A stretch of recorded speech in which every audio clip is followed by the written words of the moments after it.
Hi there, welcome back, everyone. My name's Deborah Bonello. I'm the managing editor of insightcrime.org, and I'm joined by one of our chief investigators, James Bargent. Now, you have to have been living under a rock to have missed the immigration roundups that we've been seeing in Minneapolis since December. Federal officials are now calling it the largest immigration enforcement operation ever, involving more than 3,000 federal agents from both ICE and CBP. Two American citizens were shot and killed by federal agents this month, and the third person, Victor Manuel Diaz, died in ICE custody in late January. The driving purpose of the raid, according to the Department of Homeland Security, ICE is targeting dangerous, criminal, illegal aliens, specifically citing individuals with prior convictions for homicide, sexual assault, drug trafficking, and gang involvement. So, James, we saw similar raids take place in Nashville last year under the guise of rounding up members of the Tren de Aragua and Mara Salvatrucha gangs. Can you tell us a little bit about the investigation that you did into that for Insight, what you found, and what parallels you can draw between what happened in Nashville and what we're seeing now in Minneapolis? Morning, Deb. So we started this investigation last year after the Trump administration came into office, and we saw these really dramatic changes in immigration enforcement operations and strategies, where the government was really using the threat posed by organized crime, and specifically Latin American origin organized crime, as a kind of explanation and justification for these new tactics. So we did a kind of deep dive, took the state of Tennessee as a case study. As you mentioned, there was a week long ICE special enforcement operation here that we kind of delved into and broke down the results and the tactics used in that operation.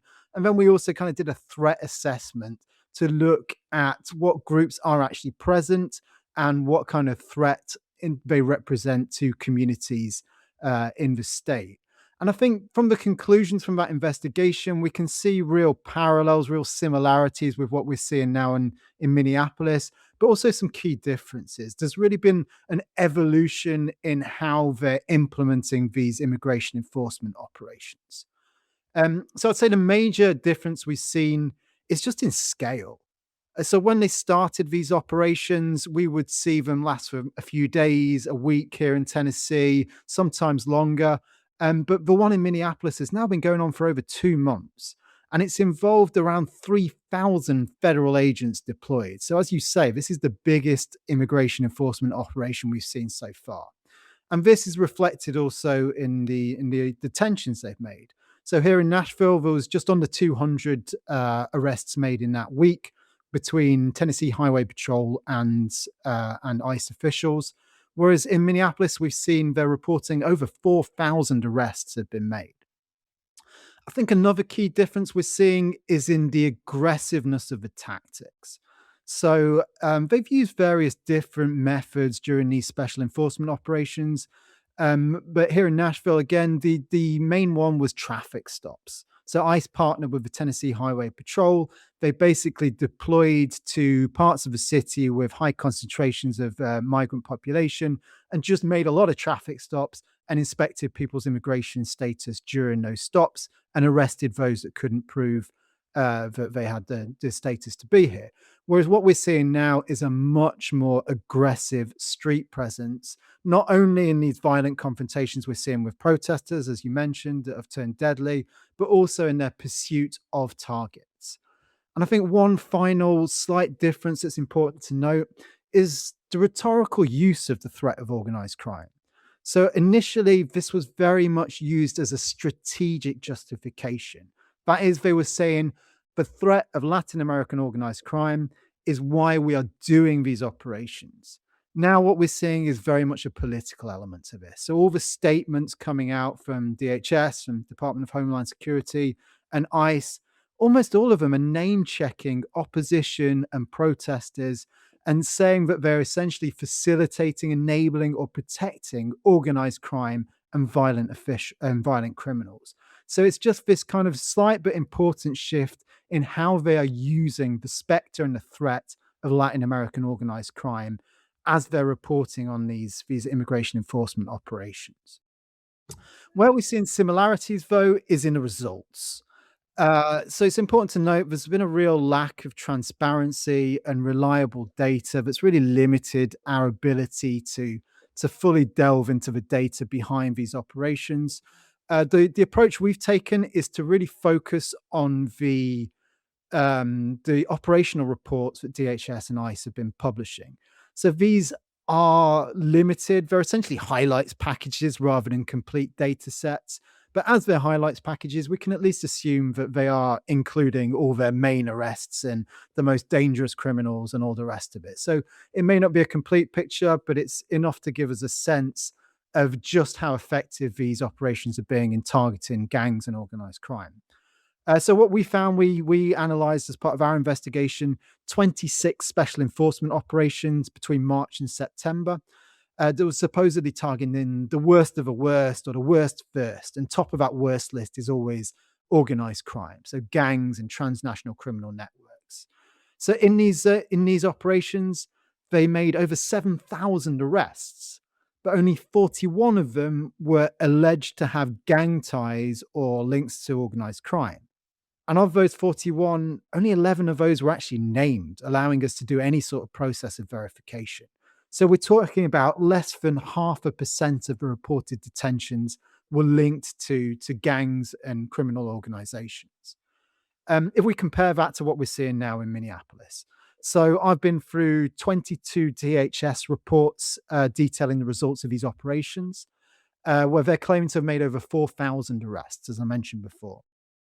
In these reports, they highlighted 187 people they are calling like the worst of the worst, the most hardened criminals, the organized crime, the violent offenders. Of those, only five were listed as having any type of alleged gang ties, and another six had criminal convictions that are related to organized crime, so drug trafficking, money laundering. So we're talking about less than 0.5%. And of the rest of the people that they're naming and shaming in these reports, these results reports, there is a fair number of people convicted of very serious crimes, so murder, sexual offences, this sort of thing. But there's also a large number of people whose criminal records are for pretty petty offences and public order offences. So you see people with like DUIs and assault charges, even shoplifting, things like that. So it's kind of hard to justify these claims that all of these people are like grave threats to society. I mean, in the ICE reports themselves, they only put out two reports and they listed 13 gang members in total. So I'm sure there's probably some overlap between these. I didn't have time to cross reference each name that DHS and ICE put out. But even if we're combining these two figures together, we're looking at 24 people.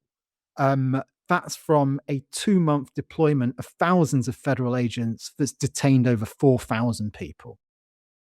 Right. So 20 people roughly out of the 4,000 arrests they've made since December have any kind of concrete link to organized crime or gang activity. Is that what you're saying? That have any alleged links to gang activity or organized crime based on these reports. Now, there have been cases that other journalists and we've kind of looked into where sometimes those allegations don't stand up. So, yeah, 24 is what they are claiming. So that is the highest possible number we're looking at, essentially. Right. So it's a pretty low percentage of the people who are being dragged in by these raids. So even if criminality is a justification for a lot of the crackdown that's happening, is it working? I mean, say that that was um the sole purpose of these raids, which we don't know to be the case, but if it were, is it attacking and bringing down the problem it claims to be dealing with? Yeah, so this is one of the key questions we wanted to answer in our investigation last year. And we basically came at this looking at three aspects in particular. One is it proportional to the threat? So I can't comment on the presence of organized crime and gangs in Minneapolis. I don't have that knowledge.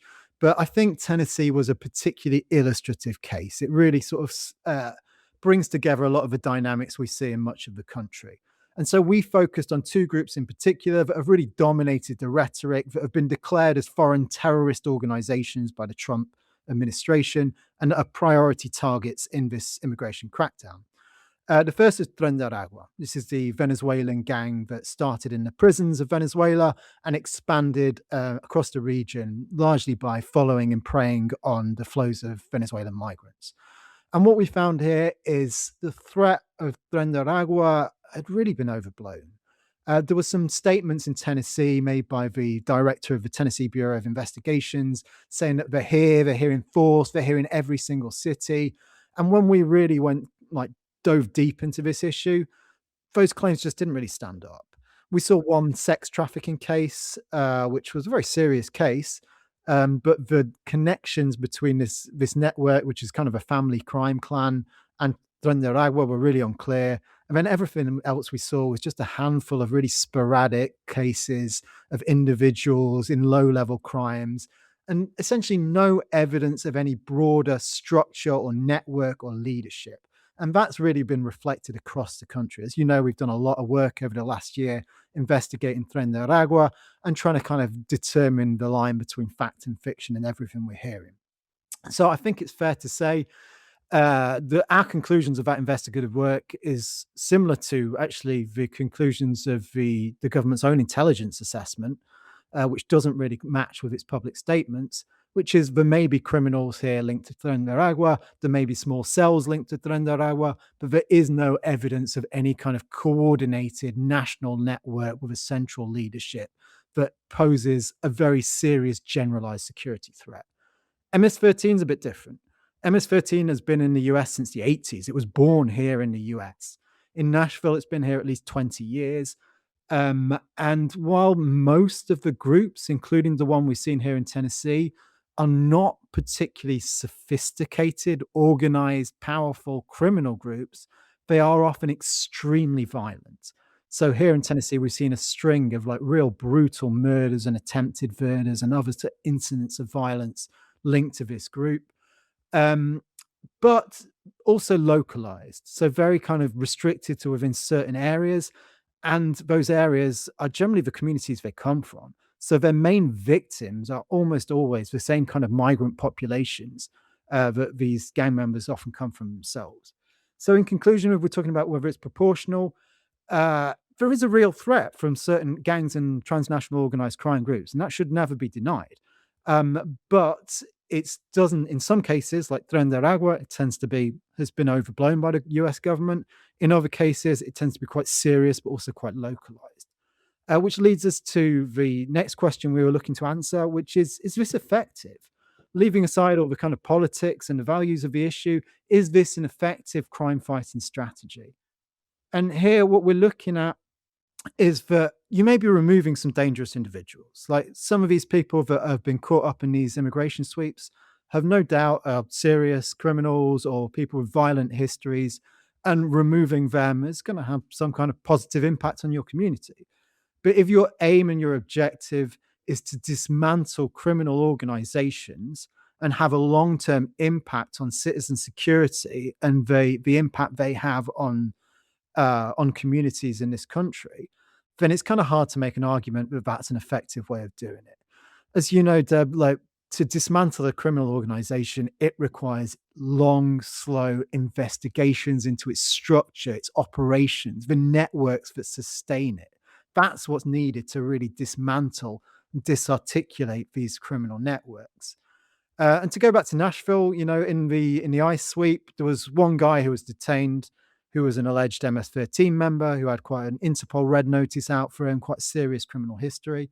But to compare that to what we saw in September here, which was a major operation with 17 arrests, seizures of drugs and guns based on a 9-month multi-agency operation. Now, even that is unlikely to have finished off MS-13 in Nashville. It's resilient, it recycles, it regrows. But that's the sort of thing that generally is more effective at taking down organized crime and having a sustainable long-term impact on citizen security. Now, the argument I heard from people working in this immigration area is, you know, this is not one or the other. These things can be complementary, right? So their argument is, you know, you can still do these long, slow investigations, and then immigration enforcement is just trying to working up at the edges, picking up what these investigations leave behind. Maybe they didn't have enough evidence on certain people, but they can just remove them from the country. Um, there's a certain validity to that argument, but I think if you look at the resources being poured into this and the results, and your aim really is to target organized crime, then it's really hard to argue that that is an efficient and effective way to do it, especially when you see what we see at the moment, which is huge, unprecedented amounts of resources pouring into immigration enforcement at the same time as the federal agencies traditionally tasked with investigative work, so DEA, FBI, this sort of thing, are facing budget cuts. Yeah. And then there's another angle to this that some law enforcement sources express concerns to me about, and that these operations can actually negatively impact the capacity to build these investigations. Because one of the key components of it is community relations. If you want intelligence on how these groups operate, if you want people to testify against them, you need witnesses, you need people from the communities who are willing to come and talk to you. And if those people are scared to engage with federal agents in any way because of their immigration status, or because they know people with immigration status issues, or any of these reasons at all, then that could actually hamper your capacity to carry out these investigations. And then the Yeah. final thing we looked at was something that's always an issue for us looking at Latin American organized crime, is do these operations balance a government's responsibility to provide citizen security with its responsibility to respect civil and human rights? Now, this is never an easy issue to resolve. There are always kind of trade-offs in these areas. At the moment, what we're seeing in the US, this is obviously politically charged territory, and I've not been on the ground in Minneapolis. I've no personal knowledge beyond what we see in the news. But just sticking to what we saw in Tennessee, we heard from multiple testimonies of people that said that when they were detained, they were denied adequate food, medical care, they were kept in poor conditions, they weren't allowed to contact their families, they had no access to lawyers, they were pushed into like legal processes they didn't understand, in some cases, literally couldn't understand because it was in a different language. And all these things that we traditionally associate with not really a full respect of people's civil and human rights. Now, normally in these conversations, the issue is, all right, what's the trade-off? Okay, maybe there are people willing to sacrifice a few of these rights if it means a noticeable improvement in security for large numbers of communities. This is always a discussion. But it is hard to argue in these cases that the results of these kind of paring down of civil and human rights in the treatment of the people detained has any positive impact on security. The overwhelming majority of them, as we are seeing, are not members of gangs or transnational criminal organizations, and only a relatively small number of them have violent criminal histories. So it's really hard to make that argument that there is any trade off, there is any kind of benefit to be had by not giving people their full kind of range of civil and human rights that you might expect, especially in a country like the US. Yeah, I mean, listening to what you were saying, your previous point to do with the effectiveness, I think there's this duality of visibility, right? Because I think these deep investigations that dismantle criminal organizations, a lot of that is in very invisible work where agents are, working behind the scenes, sometimes undercover, doing deep dives.